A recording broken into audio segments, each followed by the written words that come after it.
Hi, my name is Rehema Mitima Rebecca, a student from Southern New Hampshire University. So I'm here to give the analysis that I made from the notes made by Dan about the Dr.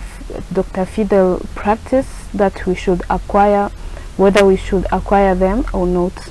So I'm going to use these questions in order to give clarification, in order to show how I analyze the situation in order to come up with a conclusion. So this question is asking that the practice generate enough cash to cover its current obligation. Here we are going to use quick acid test and current ratio in order to show if the practice are generating and the practice are covering their current obligations. So we are going to use the 2 years, 2013 and 2014. For the quick acid assets, we are seeing that there is a decrease. There is a decrease from 2013 to 2014, and for current ratio as well, there is a decrease. This means that the practice, the company is not able to meet, to complete, to pay to cover their current obligation. The second question is asking, is the practice likely to be able to meet its long-term obligation and as they become due? We use the debt on total assets and interest earned in order to determine whether they are meeting their long-term obligation or not. So it's showing here that from the table that the debt is increasing from 2013 to 2014. There is a change, and for interest earned there is a big improvement from negative 26 to 1.187. This means that there is a big improvement on long-term obligation. The third question is asking, is the practice increasing its patient accountants and collecting its account receivable in timely manner?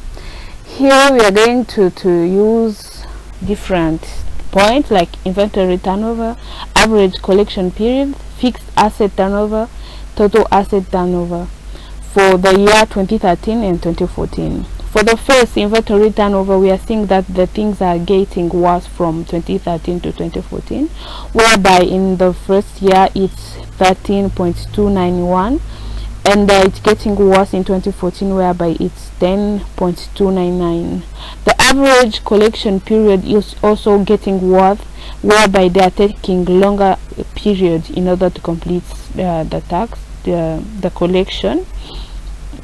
The fixed asset turnover also is getting somehow better compared to other points. The total asset turnover is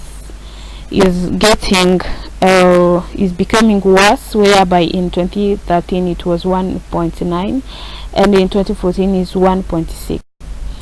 The fourth question is what is the practice net worth or equity, and is it improving? Is the practice improving its profitability on a sustainable basis?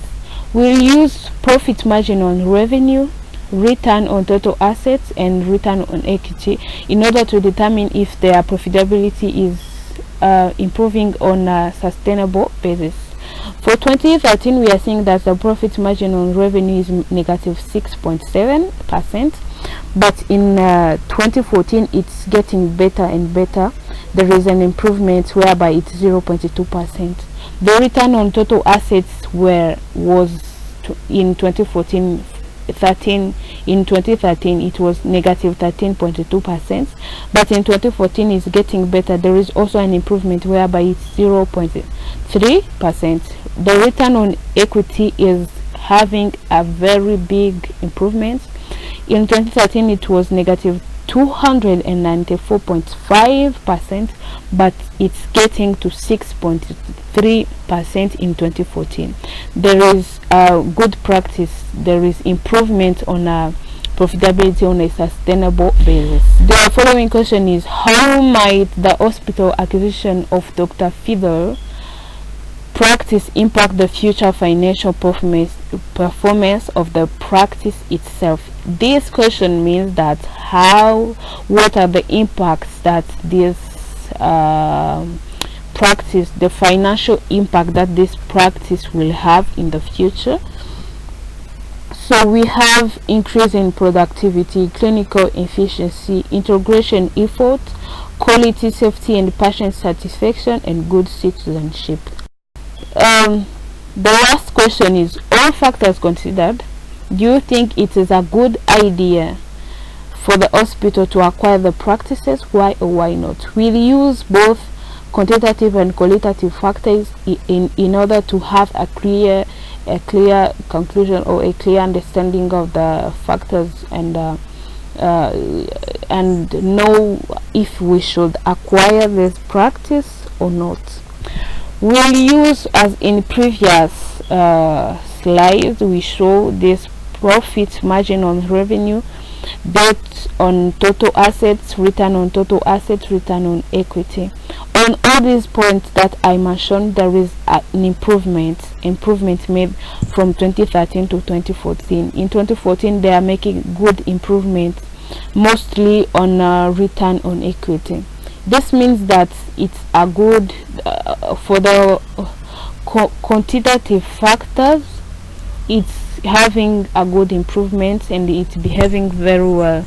Let's see for the qualitative factors.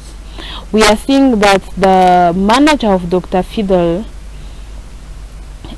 cut in 2014 because she wanted to improve the practice's profitability in anticipation of Cell Memorial Hospital or another buyer. It's showing that she's having this willingness to see the practices prospering. The second factor is showing the big numbers, the big audience that we do have for this practice. It's showing the Dr. Fidel's practice is responsible for more than 250 inpatient admission and 1,100 outpatients. So it means that they're having a very big audience. They're having a good number for this practice. The last factor that we mention here is about the location. It's the Stronger Memorial Hospital is well located, whereby it's in a growing community. So conclusion, I will recommend them to acquire this practice because it's showing that it will increase in the future. It will have sustainable profitability. It will have a good impact also in the community. Thank you. In case you have other questions or you want to learn more, you can use these references.